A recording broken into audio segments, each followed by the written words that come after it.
Allison, a Fox 35 News alert this morning. Some news cameras captured a wave of protesters right outside former President Donald Trump's Mar-a-Lago estate last night after a surprise raid by the FBI.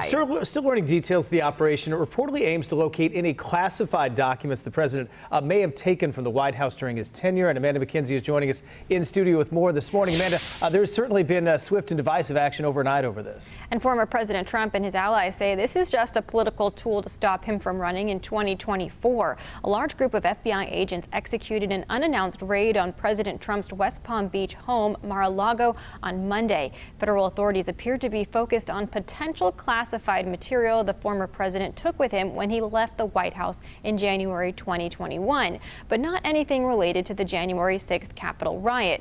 Agents reportedly took 15 boxes from the home. Protesters gathered outside the estate to show support for Trump. I think this FBI raid is just like the fake impeachments and the fake January 6 hearings. They're just a bunch of bogus. I believe our whole country is falling apart.